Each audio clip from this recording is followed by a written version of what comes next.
early in your careers, don't chase money, chase whatever your goal is, because the money you make in your 20s now is going to be very small. All your disproportionate money will be 30s and 40s.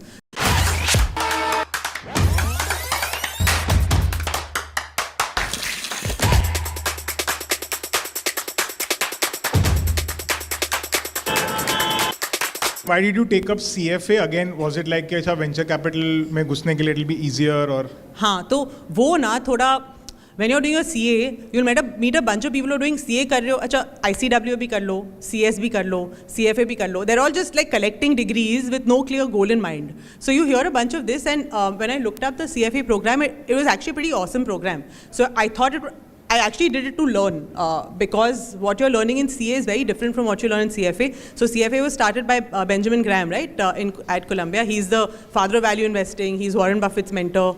And if I wanted to be an investor, it seemed like a nice thing to learn. And I do think that it was very, very valuable. I would highly recommend the CFA course to anyone. That's why I did it. I didn't do your CS, ICW. वो करना ही नहीं है. Like, what's the point of doing courses that will not really add to your life?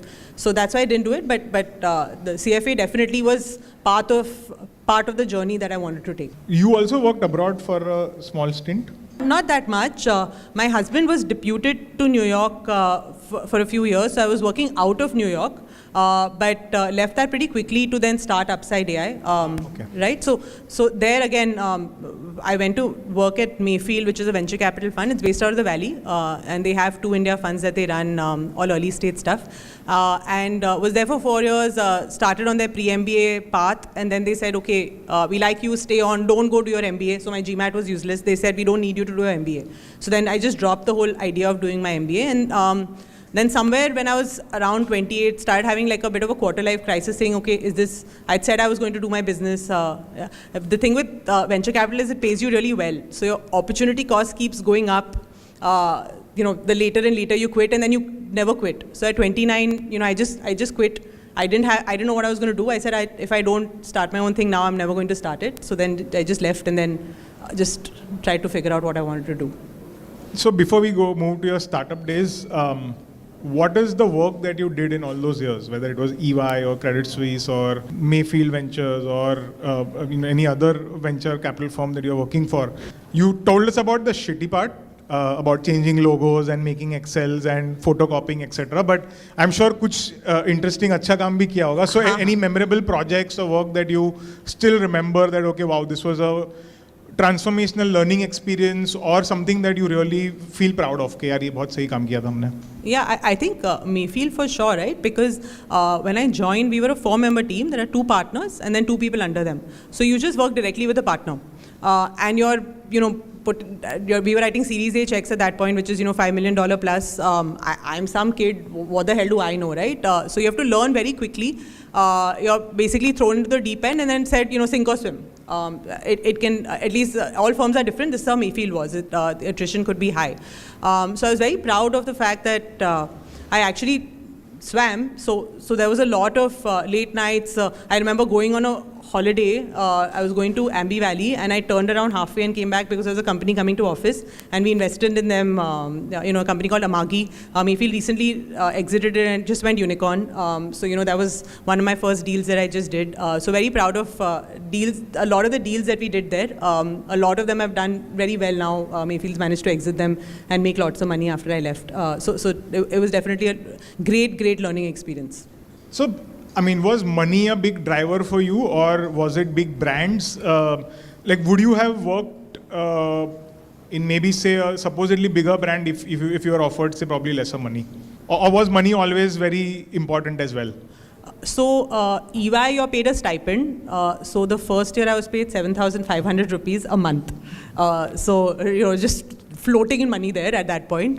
Second year you get a great hike. You're 12,500. So no real money in at EY at all. And then Credit Suisse. At that point, I remember my salary was $1 lakh a month or something at that point, and I thought I'd made it. What will I do with 1 lakh rupees, right? It's too much. I've come from 7,500. It's amazing. So, but then, when I was at Credit Suisse, I was so clear I wanted to go to venture. I would have taken, Mayfield could have offered me any salary and I would have gone. It was not at all relevant to me. And that is my biggest sort of advice to people, which is early in your careers, don't chase money, chase whatever your goal is, whatever your path that'll take you there is what you have to, because the money you make in your 20s now is going to be very small. All your disproportionate money will be 30s and 40s. So make sure you take the right path to get there, right? So if I had stuck to Mayfield basically matched my Credit Suisse salary. I'm being very transparent. I was paid 12 lakhs to join Mayfield. I didn't care. You can make a lot more, but the whole point is by now you can be making crores, right? So it's a very steep curve. So idea was at that point not money, just work. So it transitioned. EY, Credit Suisse was very, very brand heavy. And then it was the work I was doing at Mayfield that was the driver for why I chose Mayfield. And when you were a venture capitalist, I'm sure you would have gotten like hundreds of pitches from various entrepreneurs, and obviously you invested in some of them. Yeah. How was that relationship with, what was the experience of getting so many pitches? And like you said, you were still kind of a kid early on. Did you feel like, "Arey, ye entrepreneur kaisa hai?"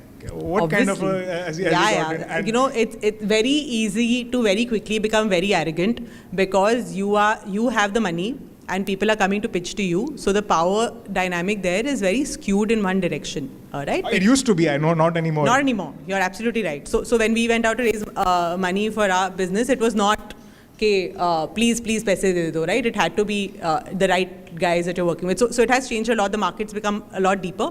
But at that point, power dynamic was still skewed.